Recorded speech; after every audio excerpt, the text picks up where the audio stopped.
Have you ever wondered what the history of stem cells are? Just how long have we been talking about or researching stem cells? Well, the answer might surprise you.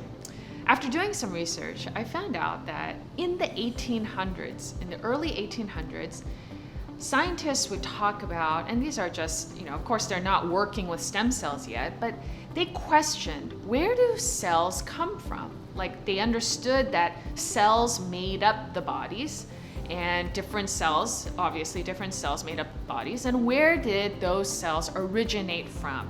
So they came up with a term called ancestor cells. And ancestor cells are pretty much equivalent to today's term of stem cells, where all cells come from. When you fast forward throughout history, one of the very interesting things that people don't really know about is that in 1945, when the atomic bombs go off in Hiroshima and Nagasaki, so many of the population become irradiated, and radiation damage or irradiation causes a whole slew of complications and can often lead to death. So Japanese doctors began to take bone marrow out of healthy people and giving it to irradiated patients. And guess what? A lot of them ended up getting well. And so I think at that time they probably thought, oh, there's something magical about this bone marrow, but they weren't quite sure what it was. Well, fast forward to now. Every year in the United States, there are over 18,000 bone marrow transplants performed. So you've probably heard bone marrow transplants being given to cancer patients and also used in autoimmune conditions and whatnot. The bone marrow, now we know, contains a very specific stem cell called a hematopoietic stem cell. Now, hematopoietic stem cells create blood, different kinds of blood cells, white blood cells, red blood cells, platelets, that sort of thing. In those kinds of indications, it proves that it's a very good cell.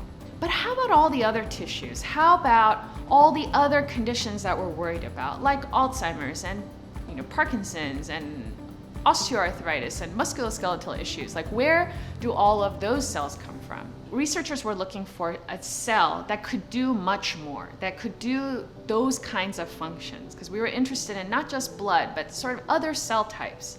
And so that's when the idea of finding a pluripotential cell came to being. So pluripotential or pluripotent means plural, so many, potentials, right? So there's like lots of different cell types that a cell can become. And so naturally, when they're thinking, what stem cell would have the best potential, they naturally went to the embryo.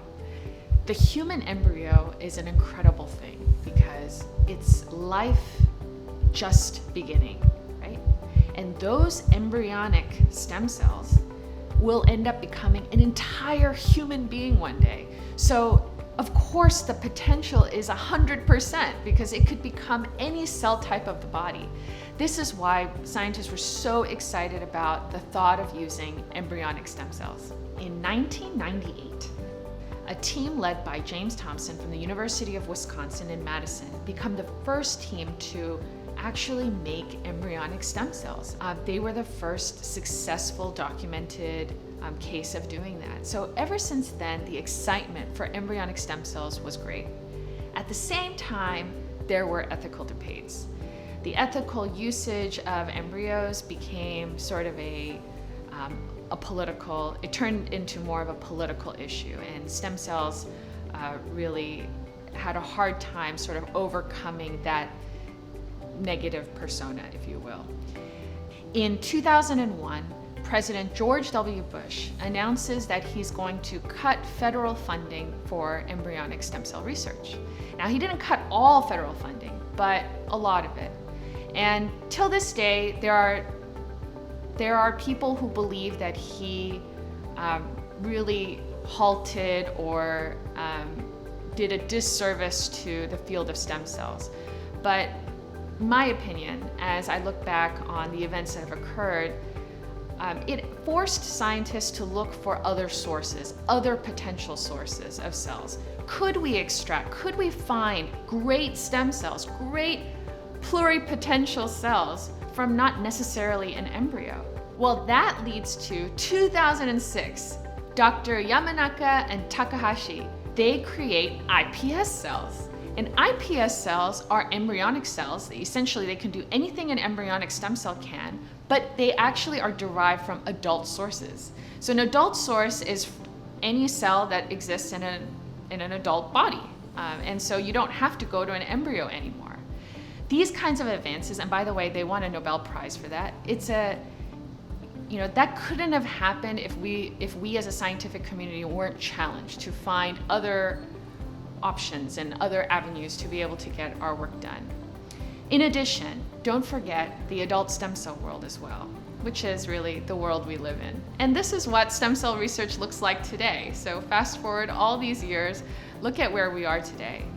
Adult stem cells are widely used. Unfortunately, in some cases, a little too widely used. You probably have heard about stem cell treatments on the radio, and everywhere you go, you probably hear about it. But the reality is, when it comes to an FDA-approved cell-based therapy, it still does not exist yet, not in the United States. And you're probably wondering why. Well, today I did a search to see how many stem cell clinical trials are happening in the United States. Now, these are active recruiting or not yet recruiting, but they're active trials. And I found over 1,000 trials. Now, if you took stem cells and you said, okay, well, the stem cell is a drug, that's a lot of different trials for one drug product. So I think that's evidence right there that the potential, the pluripotential of cells really exists. It's a real thing, and it's coming a lot faster than I think we're all anticipating. So now that we've taken a good look at the history of stem cells, shall we take a step into the future? What does the future of stem cell therapy look like? Well, if you look at things like transportation, look where it started and look where it is today. How about communication? Look where it was and look where it is today. For medicine, I believe that the same thing is going to happen. We're going to go from drugs, surgeries, traditional ways that we fix our bodies, just like we do our cars. You notice that you'll always take your car into the shop when you know there's a problem, right? We don't tend to do that beforehand. Same thing goes with our bodies, but this is going to change. What if I told you that the future of stem cell therapy is going to be using cells made in a facility just like this, and they're going to be implanted into people's knees so that it can help generate new cartilage so that we won't have to put foreign objects into our joints anymore? What if I told you that these same cells could be reimplanted in so that they could create new brain cells so that we wouldn't have to lose our memories to diseases like dementia and Alzheimer's?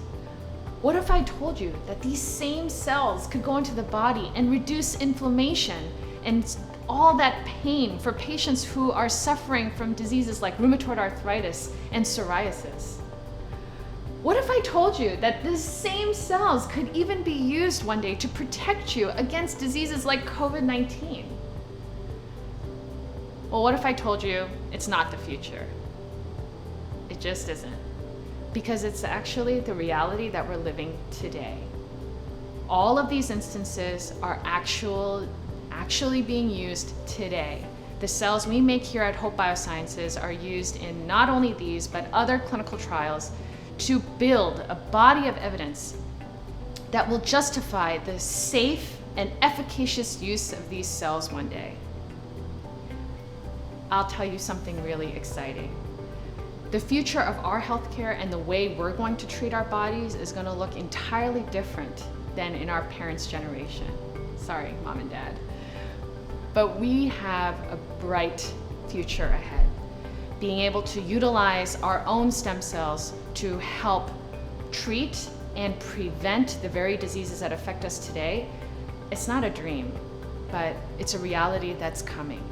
And I hope that you'll be equally as excited for the future. Thanks, guys. See you soon.